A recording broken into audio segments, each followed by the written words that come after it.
Hello everyone, so welcome back to the lecture series of circuit analysis.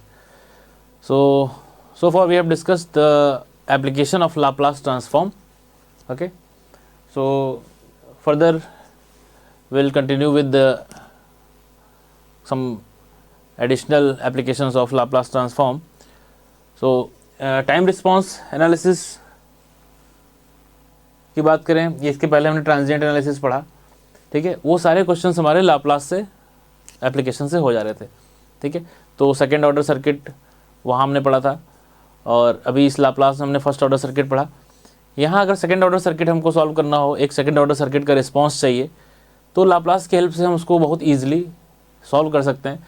Transient में हमें थोड़ा सा जो प्रोसेस था वो लेंदी हो जाता था, क्योंकि उसमें फिर आपको रूट्स चाहिए, ओमेगा नॉट अल्फ़ा इसकी वैल्यू निकालते थे और फिर कंपेयर करते थे अल्फ़ा इज़ ग्रेटर देन और लेस देन ओमेगा नॉट, और फिर हम डिसाइड करते थे कि सिस्टम हमारा ओवर डैम्ड है, अंडर डैम्ड है, क्रिटिकल डैम्ड है, और उसके अकॉर्डिंग इक्वेशंस लिखते थे और इनिशियल कंडीशंस की हेल्प से फिर कांस्टेंट निकाल के फाइनल रिस्पॉन्स लिखते थे। तो वो सारी चीज़ें आपको इतना कुछ नहीं होगा यहाँ पे, बट हाँ आपको ट्रांसफ़र फंक्शन जो भी बनेगा एस डोमेन में उसका इन्वर्स लाप्लास लेना प्रॉपर्ली आना चाहिए। ओके, सपोज हमारे पास एक के सर्किट है, करेक्ट है, RLC 2 ओम, ये स्विच ओपन था, एट t = 0 स्विच क्लोज किया गया, इसका मतलब इनिशियल वैल्यू सब 0 है। स्विच ओपन था, इसका मतलब इनिशियली कोई किसी भी एलिमेंट में कोई एनर्जी स्टोर्ड नहीं है, ठीक है। Find the impulse response of the voltage across capacitor. तो यहाँ पे जो वोल्टेज है VC, इसका हमको रिस्पॉन्स लिखना है, करेक्ट है। आप स्टेप रिस्पॉन्स लिख लीजिए, इम्पल्स लिख लीजिए, तो हम किसी पे भी चल सकते हैं, ठीक है। तो आपको हमने क्या किया, लाप्लास का क्या है, लाप्लास में हमने कहा था कि कैपेसिटर C को अगर इनिशियल कंडीशन 0 है तो हम उसको एस डोमेन में 1/CS लिख देंगे, L को LS लिख देंगे, तो हमारा इक्वेशन फिर वो लीनियर हो जाएगा, वो इम्पिडेंस की तरह बिहेव करने लगेगा, ठीक है। तो हमने क्या किया, वही एस डोमेन का सर्किट बनाया, 2 ओम तो 2 ओम रहा, ये 1S हो गया, L चूँकि 1 था, और ये 1/CS मतलब 1/S हो गया कैपेसिटर।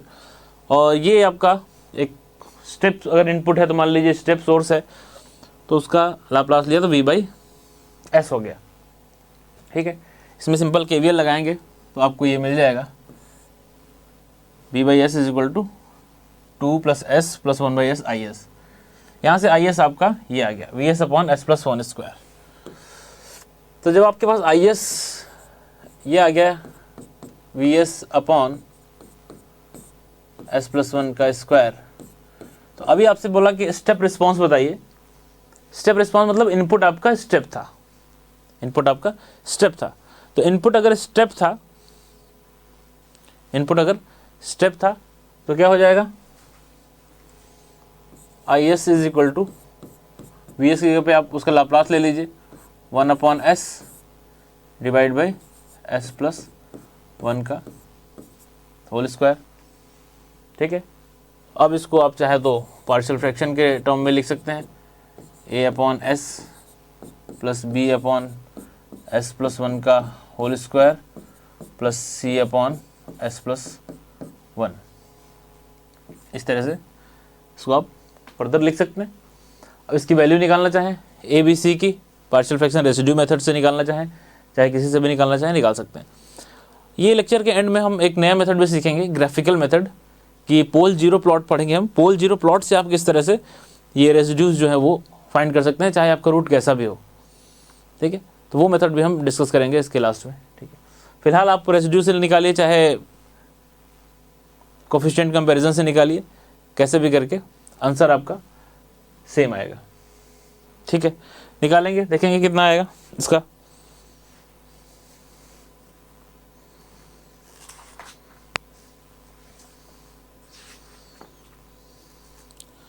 तो सीधे सीधे दिख रहा है 1/, अगर इसकी बात करें हम A की, तो S = 0 रख देंगे तो 1 ही आएगा।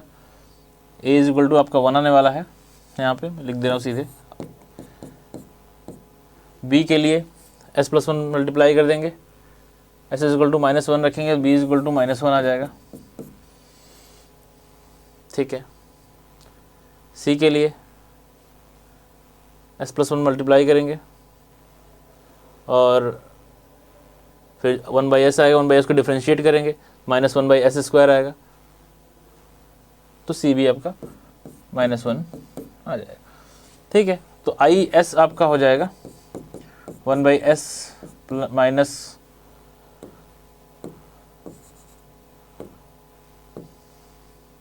1/s+1 का whole square minus 1/s+1।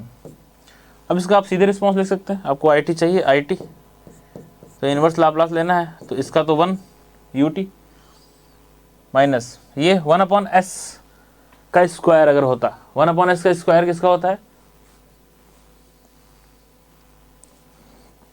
T का होता है, T का होता है, लेकिन S के स्क्वायर की जगह पे S+1 का स्क्वायर है, तो इसका मतलब इसमें कहीं ना कहीं ट्रांसपोर्टेशन ये है e⁻t इंटू टी, ये बेसिकली e⁻t इंटू टी का फंक्शन हो गया, और ये हो गया आपका सिंपल e⁻t सबके बाहर ut। ये आपका सिंपल स्टेप रिस्पॉन्स हो गया। अगर आपको इम्पल्स रिस्पॉन्स चाहिए इसका, तो आप डिफरेंशिएट कर दीजिए, स्टेप रिस्पॉन्स को डिफरेंशिएट करने पे हमको इम्पल्स रिस्पॉन्स मिलता है, तो इसको अगर आप डिफरेंशिएट कर देंगे इस पूरे फंक्शन को, आपको इसका इम्पल्स रिस्पॉन्स मिल जाएगा। तो इसमें देखा आपने कि बहुत इजीली हमने सम सीधे रिस्पॉन्स पे आ गए। ठीक है, करेक्ट है। अगर इनिशियल कंडीशंस होती तो क्या फर्क पड़ता, इनिशियल कंडीशंस होती तो क्या होता, तो ये LS को जो हम इंडक्टर को LS लिख दिया, उसको LS माइनस LI जो वोल्टेज सोर्स होता था वो लगाते, और यहाँ भी जो वोल्टेज सोर्स लगता था वो लगाते, और फिर ये इक्वेशन कुछ और आती, लेकिन अल्टीमेटली आपको बहुत एक ट्रांसफर फंक्शन मिलता इस तरह का, और इसको आपको इनवर्स लाप्लास लेके फाइनल रिस्पॉन्स लिखना होता है। ठीक है, तो इस तरह से कैसे भी सर्किट आ जाए तो आप उसका रिस्पॉन्स लिख सकते हैं, कुछ भी पूछे उसमें आप बना सकते हैं। सिंपल हमको S डोमेन में कन्वर्ट कर लेना है, L को LS कर देना है, C को 1/CS कर देना है, S में फंक्शन आएगा उसका इनवर्स ले लेंगे। ठीक है, नेक्स्ट हमारा है pole and zero of transfer function. तो कोई भी आपका जनरल ट्रांसफर फंक्शन है उस तरह से लिखा हुआ है कि ऊपर कुछ न्यूमरेटर पॉलिनोमियल होंगे S में, नीचे कुछ डिनोमिनेटर में भी S का पॉलिनोमियल है, इस तरह का ट्रांसफर फंक्शन लिखा होता है। उसको अगर हम फैक्टर्स में लिखें, भाई ये S⁻m से शुरू हो रहा है तो इसका मतलब m इसके रूट्स होंगे, तो m इसके फैक्टर्स आएंगे। इसी तरह से नीचे वाले के भी कुछ, अगर n है पावर तो n रूट्स होंगे, तो कुछ n फैक्टर आएंगे नीचे। ठीक, तो इस तरह का एक जनरल ट्रांसफर फंक्शन हो सकता है। तो पोल और जीरो क्या है, जीरोस क्या है, जीरोस हैं ऊपर जो न्यूमरेटर का पॉलिनोमियल है उसके जो रूट्स होंगे वो हमारे होते हैं जीरोस, और जो डिनोमिनेटर पॉलिनोमियल है उसके जो रूट्स होंगे वो हमारे होते हैं पोल। मतलब ये Z1 Z2 Z3 ये सब हमारे जीरोस हैं, और P1 P2 P3 ये सब हमारे पोल्स हैं। तो जीरोस वो क्या होंगे, जिन वैल्यूज पे S बेसिकली आपकी कॉम्प्लेक्स फ्रीक्वेंसी है, तो क्रिटिकल फ्रीक्वेंसी, जिन फ्रीक्वेंसीज पे आपका जो ट्रांसफर फंक्शन है वो जीरो हो जाए वो सारे हमारे जीरोस कहलाएंगे, और जिन फ्रीक्वेंसीज पे आपका ट्रांसफर फंक्शन इनफाइनाइट हो जाए वो सारे हमारे पोल्स कहलाएंगे। वो एक लाइन में लिखा हुआ है, function become infinity at poles and become zero at zeros. ठीक है, तो न्यूमरेटर के पॉलिनोमियल के रूट्स जो होंगे वो जीरोस कहलाएंगे आपके, डिनोमिनेटर पॉलिनोमियल के रूट्स जो होंगे वो आपके पोल्स कहलाएंगे। क्वेश्चन आपके आता है कि ऐसा ट्रांसफर फंक्शन दे देगा, इसको पोल जीरो प्लॉट कीजिए, एस प्लेन में जो है पोल जीरो प्लॉट कीजिए। या क्वेश्चन ऐसा भी आ सकता है कि कुछ सर्किट बना दे और कहेगा इसका पोल जीरो प्लॉट कीजिए किसी एक पर्टिकुलर पैरामीटर का, लाइक इम्पीडेंस बोल दिया सर्किट का, एडमिटेंस बोल दिया, कोई भी ट्रांसफर फंक्शन दे दिया और नेटवर्क फंक्शन दे दिया, कह दिया इसका पोल जीरो प्लॉट करिए। तो तुमको कुल मिला के वही एस का एक ट्रांसफर फंक्शन मिलेगा, उसका रूट्स निकालना है, उसको प्लॉट करना है सिंपल। तो सिंपल पोल जीरो प्लॉट की अगर बात करें, सपोज ये हमारे पास एक कोई फंक्शन है, ट्रांसफर फंक्शन गिवन है, ठीक है, तो इसमें क्या कर सकते हैं, ऊपर के जो पॉलिनोमियल है, ऊपर के जो फैक्टर, वो जो रूट है वो हमारे जीरोज हैं, और जो नीचे वाले हैं डिनोमिनेटर के पॉलिनोमियल, इसके भी जो भी रूट आएंगे वो हमारे सिंपल पोल्स होंगे। करेक्ट है। तो जीरोस की बात करें, जीरोस कौन कौन है, जीरोस की बात करें तो ऊपर तो हमको पता है कि जीरोस जो है, एक तो s इज इक्वल टू -1 पे दो जीरोस हैं क्योंकि उसकी पावर 2 है, ठीक है, तो मल्टीपल जीरोस हैं s इज इक्वल टू -1 पे, ठीक है।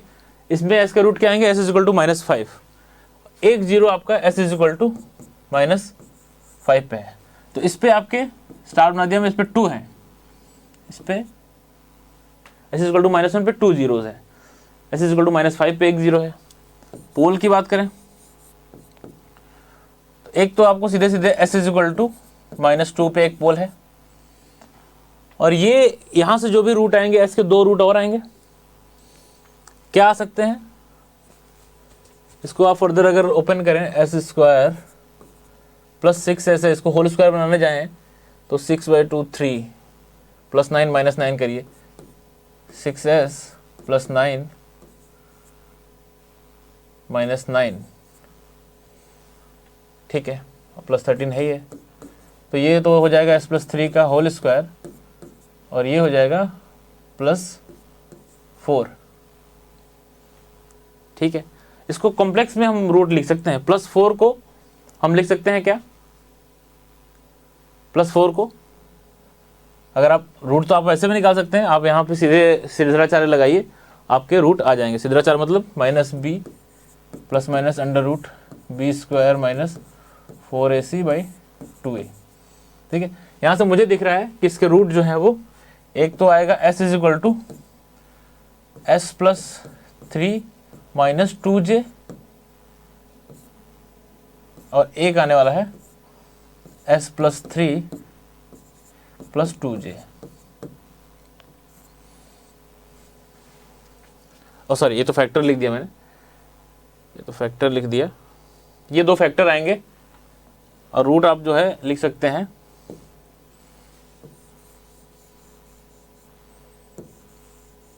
रूट आप लिख सकते हैं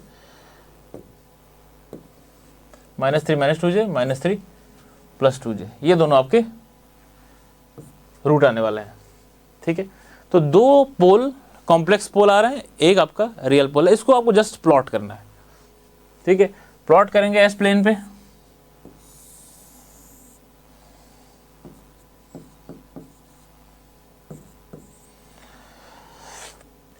तो कहाँ कहाँ है भाई, जीरो की बात करें, जीरो -1 पे है, एक यहाँ मान लीजिए आपका -1 है, यहाँ मान लीजिए आपका -2 है, इधर मान लीजिए आपका कहीं -5 है, तो -1 पे 2 जीरोस हैं, जीरोस को हम इस तरह से बनाएंगे, 2 जीरोस आपके -1 पे है, एक है -5 पे, एक जीरो आपका -5 पे, दूसरा कलर ले लेते हैं, -5 पे जीरो है, 2 जीरो आपके -1 पे थे, करेक्ट है। पोल्स की बात करें, पोल की कहाँ कहाँ है, तो एक तो पोल आपका -2 पे है, एक पोल -2 पे है, और एक पोल है -3 - 2j, एक है -3 + 2j, -3 कहीं मान लो यहाँ अगर है, -3 - 2j, इधर मान लीजिए आपका +2j है, इधर आपका -2j है, ठीक है। तो -3 + 2j में एक तो यहाँ पे है पोल, और एक आपका पोल यहाँ पे है, प्लॉट हो गया, 3 जीरो और 3 पोल, 1 2 3, ठीक है। तो रूट्स निकालने हैं, उसको जस्ट प्लॉट करना है, कुछ नहीं है। तो ये क्वेश्चन आ भी जाता है आपके सेमेस्टर एग्जाम में, बड़ा इजी है, 2 नंबर 4 नंबर जो भी आए, सिंपल ट्रांसफर फंक्शन गिवन है तो आपको सीधे उसके रूट्स निकालने हैं, न्यूमरेटर के रूट्स हमारे जीरोज होंगे, डिनोमिनेटर के रूट्स पोल होंगे, इसमें प्लॉट कर देंगे एस प्लेन पे। वैसे जो नेगेटिव रियल हैं, जो उनको रियल एक्सेस पे, जो कॉम्प्लेक्स हैं उनको कॉम्प्लेक्स प्लेन पे सिंपल प्लॉट कर सकते हैं। अब क्या है, इसमें थोड़ा सा एडवांस करेंगे तो ट्रांसफर फंक्शन सीधे नहीं दिया होगा, कुछ सर्किट दिया होगा इस तरह से, और आपको बोलेंगे कि इसका पोल जीरो प्लॉट करिए, किसका, किसी पर्टिकुलर एक, क्या बोल दिया, जीरो ऑफ इम्पिडेंस। तो यहाँ से आप देखिए जो भी इक्विवेलेंट इम्पिडेंस आएगा उसका पोल जीरो प्लॉट आपको करना है, ठीक है। तो इसको हम एस डोमेन में चेंज कर लें, एस डोमेन में चेंज कर लें, तो एल को एल एस लिख देंगे, सी को 1/CS लिख देंगे। ये क्वेश्चन मैंने लिया क्योंकि ध्यान देने वाली बात है कि अगर सी में लिखा है 4 फैराड, इसका मतलब ये सी की वैल्यू है, तो एस डोमेन में इसको हम 1/CS करेंगे। लेकिन अगर आप ध्यान से इंडक्टर को देखें तो इंडक्टर पे लिखा है 1/6 ओम, तो ओम दिया हुआ है, यहाँ पे हेनरी नहीं दिया हुआ है। तो अगर हेनरी देता तो आप लिखते LS, ठीक है, एल की जो वैल्यू होती इंटू एस करते एस डोमेन में जब जाते तब वो ओम में चेंज होता, बट ये ऑलरेडी ओम में चेंज है। ठीक है, तो इसको हम छेड़ेंगे ना, इसको वैल्यू एज इट इज रहेगी, इसका मतलब ये एल एस की ही वैल्यू लिखा हुआ है, ये एल एस की ही वैल्यू लिखा हुआ है। तो आप एस डोमेन में चेंज करेंगे तो सिर्फ यहां चेंज करेंगे, सिर्फ यहां जो है आपका क्या आ जाए। ओके, तो इसको हमने लाप्लास सर्किट में चेंज कर लिया। तो लाप्लास सर्किट में चेंज करने के बाद ये 1/CS, ठीक है, और ये आपका सेम रहेगा क्योंकि ओम में ही था, तो इसका मतलब एल की ही वैल्यू थी वो। अब आपको जेड चाहिए तो इक्विवेलेंट इम्पीडेंस कैसे निकालते हैं वो निकाल लेंगे। ये दो इम्पीडेंस हैं पैरेलल में, ठीक है, उनके साथ ये सीरीज में, तो इन दोनों का पैरेलल कॉम्बिनेशन कितना हो जाएगा, ये हो जाएगा 1/4s into 1/6 divide by 1/4s plus 1/6, that will be equal to 1/4s plus 6। ठीक है, फिर ये जो है आपका 1/2 ओम के साथ सीरीज में, तो फाइनली जो जेड आपका आने वाला है that will B 1/2 plus 1/4s plus 6। Correct है, इसको आप फर्दर सिंप्लीफाई करेंगे तो 4s प्लस 6 यहाँ आएगा और 2 ऊपर इधर भी आएगा, 4s प्लस 8 हो जाएगा, नीचे होगा 2 4s प्लस 6। ठीक है, यहाँ से 2 कॉमन करके कैंसिल कर सकते हैं, तो आपका फाइनली आ गया s plus 4 divide by 4s plus 6। ठीक है, ये आपका जेड आ गया। तो इस तरह से अगर आप कोई पोल जीरो प्लॉट करना हो तो यहाँ कर सकते हैं। अब यहाँ से 4 भी चाहे तो कॉमन कर ले, तो फाइनली आपका s प्लस 4 डिवाइड बाई 4 बाहर कर लीजिए, तो s प्लस 6/4 इस तरह से आ सकता है। ठीक है, तो ये एक प्रोसेस है, ये आपका जीरो हो गया, s इक्वल टू -4 पे, s इक्वल टू -6/4 पे एक पोल हो गया, पोल जीरो में सीधे प्लॉट कर लेंगे। तो उसके एप्लीकेशन से आपको कोई भी सर्किट हो, उसका ट्रांसफर फंक्शन जेड निकालना हो या कुछ और भी निकालना हो, किसी दो क्वांटिटी, इसके क्रॉस वोल्टेज, सोर्स से आने वाली करंट, इसका रेशियो पूछ लिया। ठीक है, तो कुल मिला के सर्किट को हमको एस डोमेन में चेंज करना है और उसके बाद सिंपल जो भी चीज़ चाहिए वो एक एस का एक्सप्रेशन आएगा और आप पोल जीरो प्लॉट कर सकते हैं। ठीक है, तो इसी में हम थोड़ा सा आगे एक्सटेंड करते हैं इसको। तो 2-3 चीज़ें पढ़ते हैं। मान लीजिए हमारा एक नेटवर्क है, 2 पोर्ट नेटवर्क, आगे 2 पोर्ट नेटवर्क का भी यूनिट आएगा, मैं डिटेल में डिस्कस करेंगे। तो इसमें 4 क्वांटिटी है, अगर 2 टर्मिनल निकले हुए हैं, एक प्राइमरी का voltage, input current, output voltage, output current. अब इन चारों को मिला के कई सारे टर्म्स आपके बन सकते हैं। तो वो टर्मिनोलॉजीज कैसे आप जज करेंगे, कैसे लिखेंगे, तो आपको पता है इम्पीडेंस का मतलब क्या है, वोल्टेज अपॉन करंट। ठीक है, इम्पीडेंस मतलब वोल्टेज अपॉन करंट, और एडमिटेंस हो गया हमारा करंट अपॉन वोल्टेज, एडमिटेंस है करंट अपॉन वोल्टेज। अब ध्यान देंगे टर्म्स का, ड्राइविंग पॉइंट टर्म्स आपके सामने कभी आएगा, तो ड्राइविंग पॉइंट का मतलब किस एम पोर्ट की बात कर रहे हैं, चाहे ये इनपुट पोर्ट के दोनों क्वांटिटी है V1 I1 या फिर आउटपुट पोर्ट की दोनों क्वांटिटी है, तो ड्राइविंग पॉइंट टर्म मतलब सेम पोर्ट की बात कर रहे हैं। फॉरवर्ड ट्रांसफर मतलब एक न्यूमरेटर में जो आउटपुट वाला है कोई क्वांटिटी होगा और डिनोमिनेटर में इनपुट वाला क्वांटिटी होगा। ठीक है, रिवर्स ट्रांसफर में न्यूमरेटर में इनपुट के कोई पैरामीटर होगा, आउटपुट का पैरामीटर आपका डिनोमिनेटर में होगा। ठीक है, जैसे एग्जांपल मैंने लिया है ड्राइविंग पॉइंट आउटपुट एडमिटेंस, तो कैसे लिखेंगे, आपको एडमिटेंस मतलब कि I/V, आपने I/V लिख दिया, फिर लिखा है ड्राइविंग पॉइंट मतलब किसी एक ही पोर्ट के दोनों हैं, I भी और V भी, आउटपुट साथ में लिखा है, इसका मतलब दूसरे वाले पोर्ट के हैं, तो इसलिए हमने I2/V2 कर दिया। फॉरवर्ड ट्रांसफर इम्पीडेंस मतलब आप समझेंगे V/I, आपने V/I लिख दिया पहले, फिर फॉरवर्ड ट्रांसफर है, फॉरवर्ड ट्रांसफर मतलब कि न्यूमरेटर में आउटपुट, डिनोमिनेटर में इनपुट, तो V/I तो लिखा था, न्यूमरेटर में आउटपुट मतलब V2, डिनोमिनेटर में इनपुट मतलब I1। क्लियर। इस तरह से आपको कई बार टर्म्स भी दे सकते हैं, कुछ क्वांटिटी ना देके कह दिए कि फॉरवर्ड ट्रांसफर इम्पीडेंस निकालो, इस तरह का कोई 2 पोर्ट नेटवर्क रहेगा, तो आपको ये रेशियो निकालना है कि भाई हमको V2 और I1 निकालना है। जो भी इसका लाप्लास सर्किट बनेगा उसमें V2/I1 निकालेंगे, और जो भी S का एक्सप्रेशन आएगा वही हमारा ट्रांसफर फंक्शन है, और उसका हम पोल जीरो प्लॉट बना देंगे। ठीक है, और एग्जांपल ले सकते हैं, जैसे ये पर्टिकुलर क्वेश्चन है, इसमें क्या पूछ लिया, VC/V1, VC ये वोल्टेज है, V1 हमारा सप्लाई वोल्टेज है। ठीक है, तो इसमें क्या है, कुल मिला के आपको VC और V1 में रिलेशन चाहिए, इनका आपस का रिलेशन आ गया तो इनका रेशियो निकाल के आप सीधे एक एक्सप्रेशन ले सकते हैं। तो सॉल्व कर सकते हैं, KVL लगा दें, इधर KVL लगा दें, क्या आएगा, -V1 + I1 × 1 - 2VC, एक इक्वेशन ये आएगी।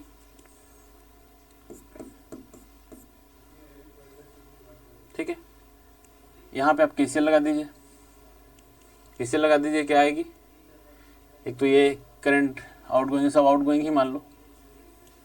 ठीक है, तो 5I1, यहाँ KCL लगा रहे हैं इस पॉइंट पे। ठीक है, 5I1 + V/, इसको पहले हमको करना पड़ेगा क्या, एस डोमेन में। एस डोमेन में करने के लिए ये भी हेनरी में है, हेनरी में है तो इसको आप लिख लीजिए, इसको चाहे तो आप, चलो चेंज नहीं होगा। ठीक है, तो इसको 1 है तो एस डोमेन में क्या हो जाएगा, LS होगा, 1 × S, तो इसका मतलब हम लिख सकते हैं इसको VC/S, ये वाली करंट को, ये करंट को 1/2 है, C की वैल्यू 1/2 है, तो इम्पीडेंस क्या होता है 1/CS, इसका मतलब 2/S, तो यहाँ पे C है आपका 1/2, तो CS क्या हो जाएगा, इम्पीडेंस जो है उसका ब्रांच का होगा 1/CS, तो ये हो जाएगा 2/S। ठीक है, तो ये हो जाएगा +VC / 2/S।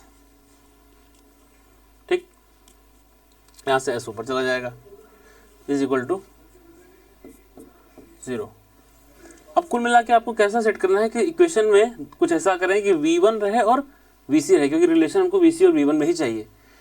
ठीक है, तो इसमें से V1 VC तो है, I1 एक एक्स्ट्रा है, इसमें I1 एक्स्ट्रा है, दोनों में से I1 एलिमिनेट कर दिया जाए, दोनों में से I1 एलिमिनेट कर दिया जाए, काम हो जाए हमारा। तो क्या कर लें, यहाँ से I1 की वैल्यू आप निकालेंगे, यहाँ से I1 की वैल्यू क्या आ जाएगी, अगर निकालना चाहें, I1 = V1 + 2VC, V1 + 2VC = I1 आ जाएगा इस इक्वेशन से, वो यहाँ पुट कर दीजिए, तो ये आ जाएगा 5V1 + 10VC + VC/S + VCS/2 = 0। First class. अब इसको कॉमन करिए, V1 उधर कर दीजिए। ठीक है, तो VC कॉमन कर लीजिए, VC कॉमन करेंगे तो 10 + 1/S + S/2 = -5V1। ठीक है, तो VC/V1 कितना आ जाएगा, VC/V1 यहाँ से आपका आ गया -5 / 10 + 1/S + S/2। ठीक, इसको फर्दर आप सिंप्लीफाई कर लें, तो यहाँ से S अगर कॉमन करके ऊपर ले जाते हैं तो -5S / 2 भी ले लीजिए, चाहे तो 2 भी ले लीजिए। ठीक है, 2 भी कॉमन कर लीजिए, तो ऊपर 10 आ सकता है, ऊपर 10 आ जाएगा, 10S, नीचे आ जाएगा कितना, S² का एक टर्म आएगा, S² प्लस 20S + 2, ये आपका फाइनल VC/V1 आ गया, करेक्ट है। अब इसमें क्या करना है, पोल जीरो प्लॉट करना है अगर, तो चुपचाप एक 0 है आपका, S = 0 पे ओरिजिन पे, और पोल क्या है, दो पोल है, जो भी इनके रूट आएंगे वो हमारे पोल है। ठीक है, कुल मिला के क्या करना है, लाप्लास डोमेन में सर्किट को बनाना है, पूरे सर्किट को लाप्लास डोमेन में रखना है। लाप्लास डोमेन में होने के बाद चुपचाप आप केवीएल केसीएल जो भी लगता है लगा दीजिए। रिलेशन किसके बीच में सेट करना है, जो भी रेशियो आपको पूछा गया हो। दो इक्वेशन लग सकती थी, हमने यहाँ पे केवीएल लगा दिया, यहाँ केसीएल लगा दिया, ये इक्वेशन मिली, ये इक्वेशन मिली। हमको चाहिए था, एम था कि वीसी और वी1 रहे इक्वेशन में सिर्फ, तो रेशियो कर देंगे। तो इन दोनों में I1 एक्स्ट्रा हो रहा था, I1 को एलिमिनेट किया, I1 की वैल्यू यहाँ से V1 + 2VC वहाँ पर रख दिया, और फिर उसके बाद फर्दर सिंप्लीफिकेशन और ये चीज़ें आ गई। इनके रूट निकालेंगे, पोल जीरो प्लॉट कर देंगे। ठीक है, तो बड़ा इजी हो जाता है लाप्लास डोमेन में। अगर आप सर्किट को चेंज करके कर रहे हैं तो कॉम्प्लेक्स से कॉम्प्लेक्स सर्किट आपका बहुत इजीली आप कैलकुलेट कर सकते हैं। ठीक, चलिए फ्रीक्वेंसी रिस्पांस की बात करें तो फ्रीक्वेंसी रिस्पांस क्या है, एस डोमेन में हम बात कर रहे हैं सारे कुछ। तो फ्रीक्वेंसी रिस्पांस जब हम करेंगे तो एस की जगह पे हम पुट करेंगे जे ओमेगा। ठीक है, एस वही था हमारा सिग्मा प्लस जे ओमेगा। प्योरली फ्रीक्वेंसी डोमेन की बात करेंगे तो जे ओमेगा हम पुट करेंगे एस की जगह पे। तो होगा क्या, कोई आपका ट्रांसफर फंक्शन मान लो एच एस है। ठीक है, एच एस के बारे में इस तरह से चीज़ें दी हुई हैं, ये एच एस है आपका, करेक्ट है। अब एच एस का अगर हम एस की जगह पे जे ओमेगा लिख लें फ्रीक्वेंसी डोमेन में, तो एच जे ओमेगा आपका क्या होगा, वो होगा 2 जे ओमेगा। ठीक है, divide by J omega plus 1 J omega plus 2। ठीक है, तो ये जो आपका एक्सप्रेशन है, इसको आप एंगल और मैग्नीट्यूड, इसको मैग्नीट्यूड और एंगल के फॉर्म में लिख सकते हैं। जैसे न्यूमरेटर है, ये है। ठीक है, तो ये भी एक कॉम्प्लेक्स नंबर है, सिर्फ इमेजनरी पार्ट है, ये इस टाइप का है, 0 + bj, रियल पार्ट 0 है मान लो। तो इसका मैग्नीट्यूड आप कैसे लिखते हैं, √a² + b², और एंगल कैसे लिखते हैं, tan इनवर्स b/a। ठीक है, तो सिर्फ प्योरली इमेजनरी है तो tan inverse b/0, tan inverse infinite 90 degree हो जाएगा एंगल। और मैग्नीट्यूड की बात करें तो 0 + b² अंडर रूट में तो b ही आ जाएगा। तो पहले इनका अगर मैग्नीट्यूड लें, आप सिर्फ मैग्नीट्यूड लिखना चाहें इसका, तो सीधे सीधे ऊपर हो जाएगा 2 omega divide by a + bj। तो इसका मैग्नीट्यूड होता है √a² + b², 1² प्लस ओमेगा²। इसका क्या होगा, 2² + ओमेगा², तो 4 + ओमेगा²। ये इसका मैग्नीट्यूड होगा। और यही एंगल लिखना चाहें आप, एंगल लिखें तो क्या लिखेंगे, ऊपर वाले को क्या लिखेंगे, एंगल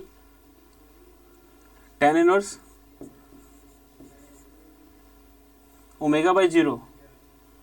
ठीक है, तो इन्फिनिटी होगा तो 90 सीधे आप 90 में लिख सकते हैं। मैं सीधे लिख देता हूँ 90। ठीक है, ये एंगल नीचे है, ऊपर जाएंगे तो नेगेटिव होंगे, negative b/a, tan inverse b/a, tan inverse ω/1 minus tan inverse ω/2। ठीक है, b/a, इस तरह से एंगल लिख लेंगे। ठीक है, तो ओमेगा की कुछ वैल्यू होगी, डिपेंड करेगी क्या वैल्यू है, उसके हिसाब से ये आपका जो है ट्रांसफर फंक्शन जो है वो एक मैग्नीट्यूड और एक एंगल के फॉर्म में हम लिख सकते हैं। ठीक है, अब फ्रीक्वेंसी रिस्पांस देखिए। अब अगर आप इनपुट में कुछ अप्लाई करते हैं, सपोज इनपुट में आपने कुछ चीज़ें अप्लाई कर दी, कोई सिग्नल, साइनसॉइडल सिग्नल अप्लाई कर दिया। ठीक है, तो होगा क्या, आउटपुट पे जो आपको चीज़ें मिलेंगी, उसमें क्या होगा, जस्ट इनपुट वाली जो आपकी सिग्नल है उसके मैग्नीट्यूड में इस ट्रांसफर फंक्शन का मैग्नीट्यूड आपका मल्टीप्लाई हो जाएगा, और ये जो एंगल है वो फेज शिफ्ट हो जाएगा इनपुट में। तो इनपुट में अगर कोई एंगल 0 है तो उसमें ये एंगल, पर्टिकुलर एंगल ऐड हो जाएगा, सब्ट्रैक्ट हो जाएगा, जैसे इसकी पोलैरिटी होगी। ठीक है, इतनी से चेंज होना है। तो एग्जांपल के लिए अगर मैं यहाँ पे sin t अप्लाई कर दूँ, यहाँ पे sin t अप्लाई कर दूँ, sin t अप्लाई करने का मतलब यहाँ पे क्या होगा, मैग्नीट्यूड इसका अगर हम इसको पोलर फॉर्म में चेंज करें तो हम उसको कई बार उसका RMS वैल्यू लेते हैं 1/√2। m इसका 1 इसका मैक्सिमम वैल्यू है, तो इसका मैग्नीट्यूड होगा 1/√2, और इसमें एंगल भी कुछ भी नहीं है, ठीक है। और हमारे सिस्टम जो है ये इस तरह का था, इसका मैग्नीट्यूड और एंगल कितना है, तो मैग्नीट्यूड हमने लिखा है ये, ओमेगा की वैल्यू हमको पता नहीं थी, अब पता है। अब साइन t है, साइन ओमेगा t, इसका मतलब कि ओमेगा वैल्यू इस 1 है, साइन t लिखा है, इसका मतलब ओमेगा की वैल्यू 1 है। ओमेगा की वैल्यू 1 है तो 1 यहाँ पुट कर दीजिए आप, तो ये कितना आ जाएगा 2 डिवाइड बाई 1 + 1√2, ठीक है। और ये 1√5, तो √2√5, ये जो है वो मैग्नीट्यूड आ जाएगा। एंगल कितना आ जाएगा 90 माइनस tan इनवर्स 1/1 45 हो जाएगा, 45 tan inverse 1/2 minus tan inverse 1/2, tan inverse 1/2 कितना आएगा वैल्यू देखेंगे, कुछ एंगल आएगा इसका, चेक करेंगे कितना आएगा,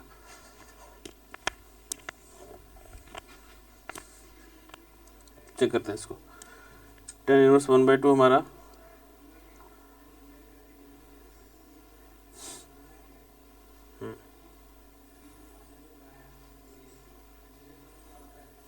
आएगा 26.56 कुछ, ठीक है। तो ये आ गया 26.56, ठीक। तो 90 में से आप 45 और 65 66 कैंसिल कर दीजिए, इसमें से जो भी बचेगा वो आपका एंगल आएगा, ठीक है। तो कुछ 24 समथिंग अप्रॉक्सीमेटली 24 डिग्री आएगा। तो ये एंगल है और ये मैग्नीट्यूड है इस ट्रांसफर फंक्शन का। तो अब आपको रिस्पांस लिखना हो ना, फ्रीक्वेंसी रिस्पांस की जो बात कर रहे थे हम, CJ आपको लिखना है, तो आप सीधे लिख सकते हैं क्या कि जो भी इनपुट का मैग्नीट्यूड था उसमें ट्रांसफर फंक्शन का मैग्नीट्यूड मल्टीप्लाई हो जाएगा। इनपुट का मैग्नीट्यूड था 1 था, तो 1 का 1/√2 आप लिखेंगे अगर RMS वैल्यू, तो 1/√2 हो गया, इनटू इसका मैग्नीट्यूड कितना आया 2/√2√5 मल्टीप्लाई हो गया। साइन के टर्म में लिखा था साइन ω t, आप लिख दीजिए साइन t, लेकिन फेज शिफ्ट आ गया कुछ कितना 24 का, तो +24 डिग्री लिख दीजिए। इस तरह से आपका सीधे आप रिस्पांस लिख सकते हैं, ठीक है। आप सीधे लिख सकते हैं रिस्पांस। तो जो भी ट्रांसफर फंक्शन है उसका आप इस तरह से मैग्नीट्यूड निकालिए, जो ओमेगा रख दीजिए, ओमेगा की वैल्यू क्या होगी, जो इनपुट की फ्रीक्वेंसी होगी वहाँ से मैग्नीट्यूड आएगा, इस तरह से एंगल लिखेंगे, मैग्नीट्यूड जो है वो इनपुट के मैग्नीट्यूड के साथ मल्टीप्लाई हो जाएगा, एंगल इनपुट के साथ फेज शिफ्ट हो जाएगा, सीधे आप आउटपुट लिख सकते हैं, ठीक। इस तरह से फ्रीक्वेंसी रिस्पांस हमारे लिए ईजी है। आगे इसमें आता है फ्रीक्वेंसी और फेज प्लॉट, फेज फ्रीक्वेंसी और फेज के बीच में प्लॉट, फ्रीक्वेंसी और मैग्नीट्यूड के बीच में प्लॉट, कंट्रोल सिस्टम में पढ़ते हैं, बोडे प्लॉट बोलते हैं उसको। तो क्या है, ये मैग्नीट्यूड है आपने लिखा, फ्रीक्वेंसी के साथ वेरी कर रहा है, फेज आपने लिखा ये भी फ्रीक्वेंसी के साथ वेरी कर रहा है, तो ओमेगा वेरी करते जाइए, मैग्नीट्यूड और फेज की वैल्यू निकालते जाइए, वही प्लॉट है। उसको ईजी करने के लिए हम बोडे प्लॉट पढ़ते हैं, उसमें बेसिकली हम एक्स एक्सिस पे लॉगरिथमिक स्केल लेते हैं, लॉग ओमेगा, और वाई एक्सिस पे जो है मैग्नीट्यूड वो dB में लेते हैं, 20 log दिस मैग्नीट्यूड, ठीक है। तो उसमें ये फ़र्क है, तो कुछ सेट ऑफ रूल्स हैं उससे हम इजीली बनाते हैं, लेकिन एक्चुअली क्या है ओमेगा की अलग अलग वैल्यू के लिए मैग्नीट्यूड क्या होगा, यही है मैग्नीट्यूड प्लॉट, और ओमेगा की अलग अलग वैल्यू के लिए फेज एंगल क्या होगा, यही है phase plot, correct. Okay, next देखते हैं। हाँ, एक बात जो हमने कही थी कि ग्राफिकल मेथड से हम अपना जो रेसिड्यू है वो निकाल सकते हैं, पार्शियल फ्रैक्शन हम कर रहे थे, तो एक ग्राफिकल मेथड भी है जिससे आप इजीली रेसिड्यू निकाल सकते हैं। कैसे निकाल सकते हैं उससे, सपोज आपको एक ट्रांसफर फंक्शन दिया हो s+2 s+6, तो इसको सबसे पहले आप पोल जीरो प्लॉट कर लीजिए, कर लेते हैं, ठीक है। जीरोस कहाँ कहाँ है, एक भाई आपका -2 पे है, एक -6 पे है, यहाँ तक आ जाते हैं। एक आपका है मान लीजिए -6 पे, सॉरी ये 0 है, इसको 0 बना देते हैं, ये 0 है, ये हमारा 0 है। पोल है -1 और -5 पे, तो -1 एक यहाँ पोल है, एक मान लीजिए यहाँ पोल है -5 पे, ठीक है, करेक्ट है। आपको रेसिड्यू चाहिए कहाँ पे, इसको अगर आप पार्शियल फ्रैक्शन में करेंगे तो कैसे लिखेंगे, a/s+1, ठीक है, प्लस b/s+5। इसका पार्शियल फ्रैक्शन करेंगे तो कैसे लिखेंगे इसको लिखेंगे आप a/s+1 और प्लस b/s+5, ठीक है। तो इसमें s+1 नॉर्मली आप कैसे करते थे रेसिड्यू, s+1 मल्टीप्लाई करते थे यहाँ पे, ठीक है, s+1 मल्टीप्लाई हुआ तो उसके बाद बाकी जो भी था उसमें s = -1 रख देते थे। यहाँ -1 रख देंगे, ये हो जाएगा 4, ये हो जाएगा 5, ये हो जाएगा 1, 5/4 यहाँ से आपको दिख रहा है कि a की वैल्यू हमारी आने वाली है। इससे कैसे करेंगे ग्राफिकली, तो s = -1 मतलब यहाँ पे जो पोल है, ठीक है, वहाँ से जीरोस जो है वो कितना डिस्टेंस बना रहे हैं ये देखेंगे पहले आप।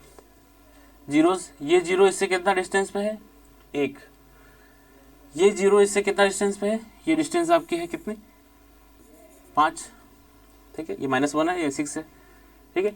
तो जो 0 का डिस्टेंस है, जीरोस जो डिस्टेंस बना रहे हैं, ठीक है, डिस्टेंस ऑफ पोल, कौन सा पोल, जिस पे हमको रेसिड्यू निकालना है, ए की वैल्यू निकालना है, distance of pole from all zeros, ठीक है।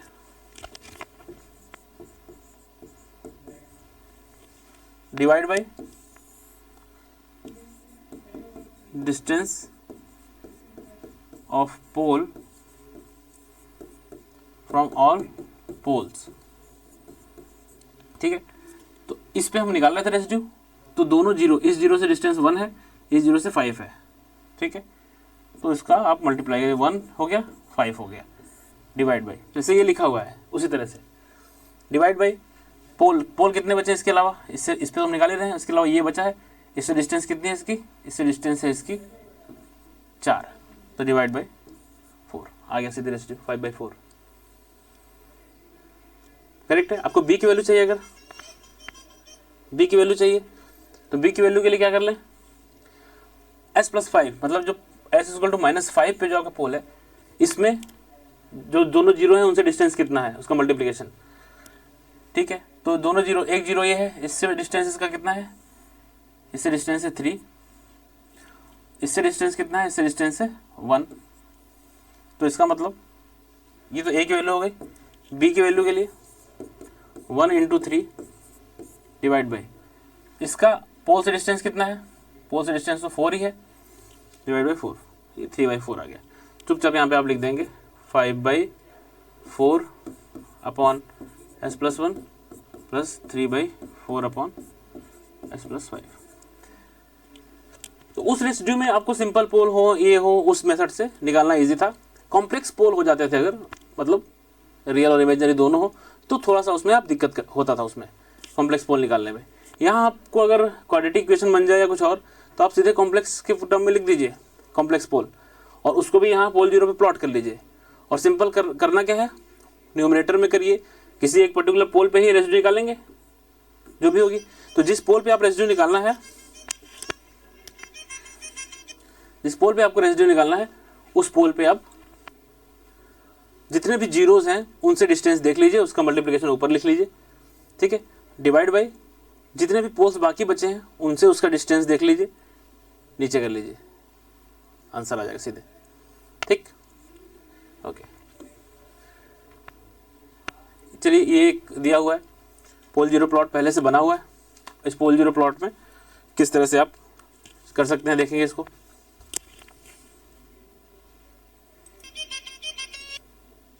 ओके, तो इसको देखते हैं। Pole zero plot of IS बना हुआ है इसको। अब इसमें आपको मान लो रेसिड्यू निकालना होगा, आगे कहीं रिस्पॉन्स निकालना होगा, तो पोल जीरो प्लॉट से पहले तो आप ट्रांसफर फंक्शन लिख लीजिए। k की वैल्यू 5 है, इसका मतलब जो ट्रांसफर फंक्शन आप लिखेंगे वो लिखेंगे आप 5। पोल कितने हैं, एक यहाँ पे है, एक यहाँ पे है, जीरो कोई भी नहीं है। इसका मतलब एक पोल तो आपका कहाँ है, S+1, ठीक है, +J, और एक है S+1 - J। ये दो कॉम्प्लेक्स पोल हैं आपके, करेक्ट है। अब ऐसे कॉम्प्लेक्स आ जाए पोल, ठीक, तो इसको आप पार्शियल फ्रैक्शन ले लें इसका, A अपॉन ये वाला पोल S+1 + J plus B upon S+1 - J, correct है। अच्छा, अब मान लीजिए A की वैल्यू चाहिए, तो ये कौन सा है, -1 - J, -1 - J मतलब इधर है, ठीक है। इससे जीरोस की डिस्टेंस तो क्या है, जीरो तो कोई है ही नहीं, जीरो तो कोई है ही नहीं इसमें। अच्छा, पोल एक ही है, इसकी डिस्टेंस कितनी है, यहाँ से 2 है, यहाँ से यहाँ तक डिस्टेंस 2 है, तो इसकी सीधे वैल्यू आ जाएगी 1/2।